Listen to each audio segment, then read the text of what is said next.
Hey everybody, welcome back. This is Jake Allen bringing you all of the Easter eggs, references, and little things you missed during the 21 Pilots Scaled and Icy Livestream experience.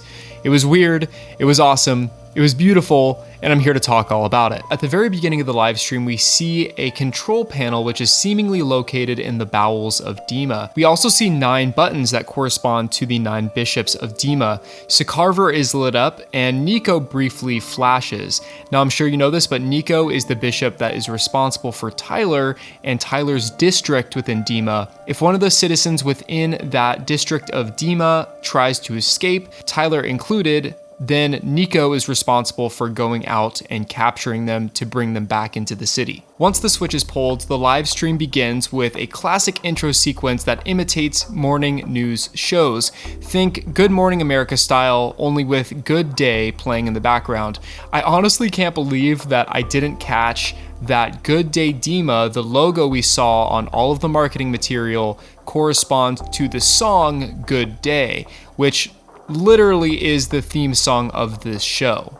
We're gonna fast forward a little bit through the rest of this dialogue as well as the first song Choker, as there are seemingly no references within this footage. However, it does get interesting when Stressed Out begins playing. Some hooded figures enter the stage, and if you actually look closely, they're performing the same arm movements that were seen in the Nico and the Niners music video. In my personal headcanon, these actually aren't the bishops. They're citizens of Dema, just like Tyler and Josh, that have been selected to portray and glorify these overlords. Another interesting detail to note is that when Tyler begins playing Holding On To You, the background closely resembles the Matrix falling apart, which would also coincide with the feeling that they're deviating from the live show's agenda and playing their own songs. They are quite literally bringing down the simulation that's enslaving Tyler and Josh. As Tyler continues to play Holding On To You, the bishops decide to cut away from the camera feed because Tyler is seemingly inspiring people to revolt against the city with his older music. When the camera cuts away, the hosts reappear. Now, this won't be the only time that they will be reintroduced into this live show experience. However, the main takeaway about this specific clip is that the host, Dan, discloses that his favorite song on the album is Mulberry Street. Now, this title drop is actually pretty fascinating because the lyrics of Mulberry Street heavily hint to the fact that hypnotism and mind control are being used to sedate the citizens of Dema into submission. This song would obviously be their favorite for this very reason. Within the lyrics, you can find the line, "Tie strings to her hands and feet," which furthers the image of puppeteering and control. Additionally, in the song Redecorate, this is further emphasized with the line, "Fair to say he's fairly sedated most days of the week. He might have made it if he lived on a different street." Okay, now that we're on Mulberry Street, this is the motherlode of references. In the background, there's a shop called Rosie's. Another shop is called Bounce Bail Bonds, referring to, of course, Bounce Man.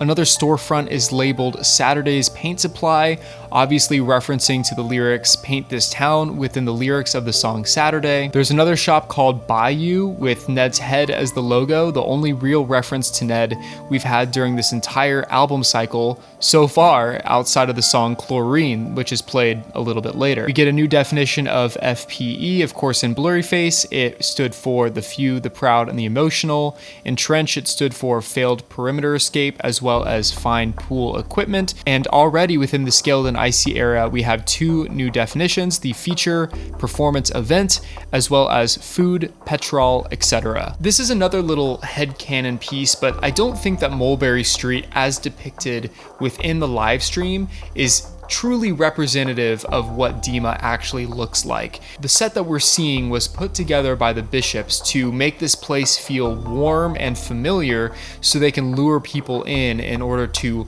sell them the ideals of vialism.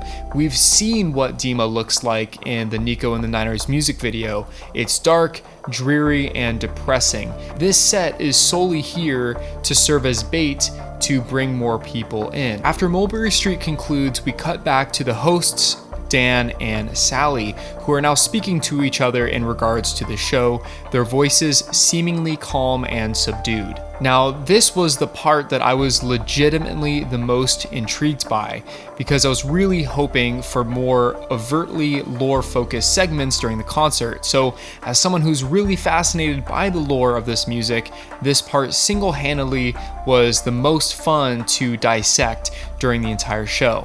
It cuts to the hosts wearing masks with words projected on their faces. I honestly think this is a genius art direction and set design for these characters. There's even further meaning behind this conversation that has some mind-blowing implications, but I'm gonna save that part for the very end of the video. Again, it gets wild. The performances of Lane Boy and Chlorine are pretty straightforward. However, when Tyler walks off stage and they transition to the set of Shy Away, it gets kind of interesting. I'm not entirely sure what this is referencing, if anything. My thought is that it's a wintry location with snow falling, and this is a simple nod to the word icy in the album's name. If you guys were able to pull any additional references within this scene, leave them in the comments below. After Shy Away concludes, we cut back once again to the hosts Dan and Sally. You can notice here that they are not looking in tip-top shape. There's blood on Dan's shirt, there's a smear on Sally's scarf. It's interesting how these hosts keep referring to the songs as being the solution to feeling content and whole. By listening to them, it will remove the feeling of being trapped. At the end of this intermission, we get a WandaVision-esque moment where Sally turns directly to the camera and gets cut off. It's almost like when Agnes shushes the neighbor before he's able to get any meaningful information out in the open. We return back to the set of Mulberry Street at night this time, and I never realized how much I needed choreographed dancing from Tyler Joseph until now. Josh, of course, is wearing the skeleton hoodie first seen in the Vessel era, and we'll see Tyler wear this a little bit later on as well. Hey, there's a Debbie Ryan cameo, and another fun fact, she tosses down a bucket of water. Earlier in the live stream, we saw Josh wearing his classic bucket hat. Fun little twist there, seeing that they're now married.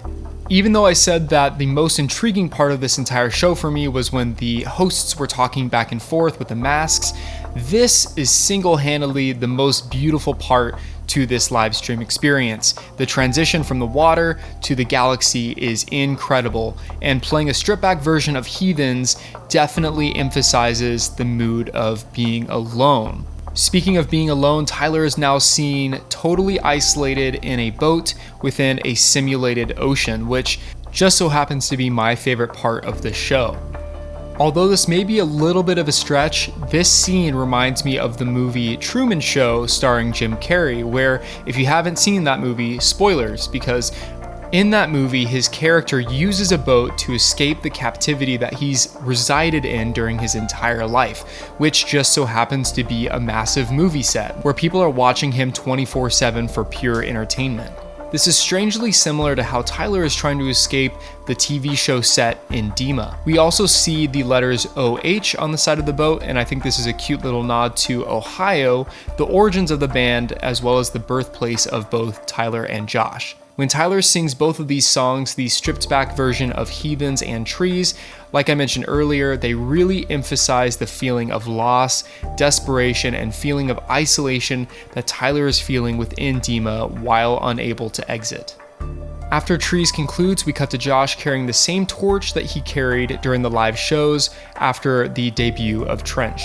I honestly love how much we've been seeing the Heavy Dirty Soul car and how frequent it's shown up in the lore of 21 Pilots since the debut of the Heavy Dirty Soul music video. It's really cool to see it here. We see it later on in Mulberry Street, and I love 21 Pilots and their consistency in aesthetic. We cut back to the hosts one final time to see that they have really truly weakened during the last few songs, exposing their true form underneath their skin. Sally, of course, is Sally Secarver, and Dan, of course, is Dan Lisden.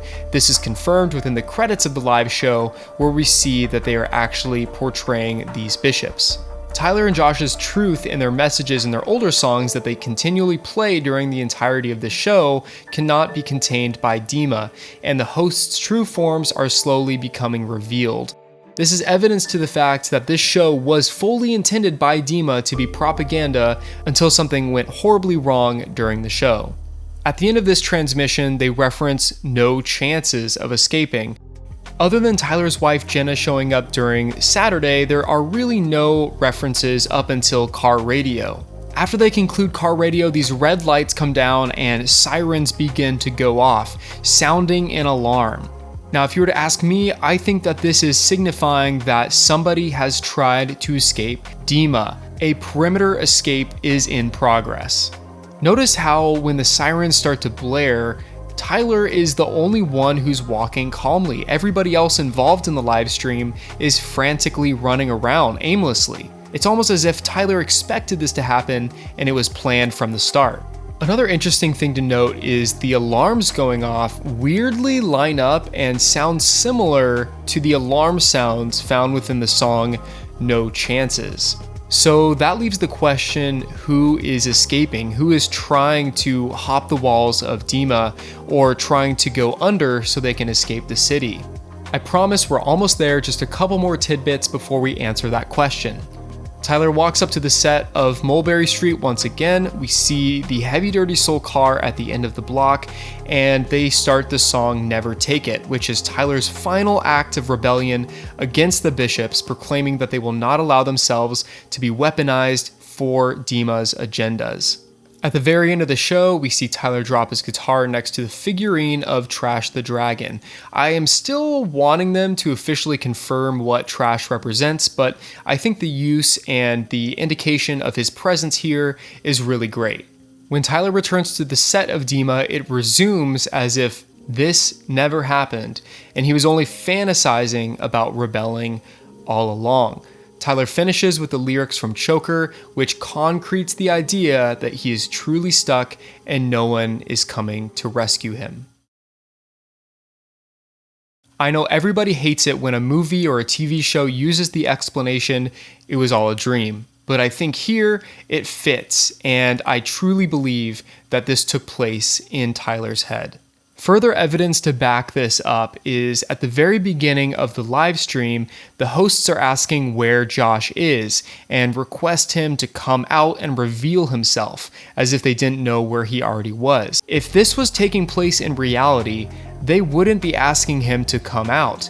They would know that he was ready to play the show just backstage. In my personal headcanon, this confirms that Josh is not actually within the city of Dema, but instead in the camps of the Banditos, plotting to get Tyler out. The only thing I can think of that contradicts this is the fact that Tyler is not wearing the same shirt at the end of the live stream that he was wearing at the very beginning before the dream sequence began. However, this could have just been a simple oversight by the costume and wardrobe department, and I'm not too worried about it. Another reason why I think this took place in Tyler's head is that there is no way the bishops would have allowed Tyler and Josh to play Jumpsuit during the show. This is an anthem for the Banditos, along with the song Bandito, which truly speaks out against the control of Dema and provides a way and a method that you can resist their control and influence. Okay, so now we're at the very end of the video, the grand reveal. There are a couple Easter eggs and references that I left out during the beginning of the video that I saved until now, which kind of proves and indicates who is escaping during this live stream. Now strap on your seatbelts because I think that we have been totally sold on the central lie of this album. This album has been produced by Dema. This album is propaganda, and every element seemingly is pointing to their agenda. One of these elements is the title of the album itself, Scaled and Icy, Clancy is Dead. I'm here to suggest that Clancy is in fact not dead. Now, let's backtrack to the conversation between the two bishops with their masks. You may recognize this conversation back and forth as one of Clancy's letters that we received back in 2018. It is also the same sample that we hear at the beginning of Redecorate, the final song on Scaled and Icy. This is one of the coolest parts of the new album. In the Redecorate visualizer on YouTube, Clancy's handwriting is seen writing out the lyrics of the song. indicating that this final song may be a letter from Clancy. In my personal headcanon, this is a confirmation that Clancy is alive, and that Tyler is mentally plotting out how he can simultaneously weaken the bishops with his own music and also serve as a diversion so that Clancy can escape with the assistance of the Banditos. There's another confirmation of Clancy referenced on Mulberry Street, one of the references that I intentionally left out for the end of the video. There are numbers found on Mulberry Street which, when put together, forms the number that you need to add to the dma.org website to be granted access to the Clancy letters. Even though Clancy is not present within the live stream, I believe that all of his references add together to hint that he is still alive and enslaved in Dema. The bishops just want us to believe that they have snuffed out the driving force and inspiration of the resistance. Tyler fully is aware of this because he himself has also been enslaved in Dema, and that is why he is mentally plotting out a way to help Clancy escape with the assistance of the Banditos. So where does this leave us now? I honestly think that during this album cycle, we'll begin to get more Clancy letters now that the live stream has concluded.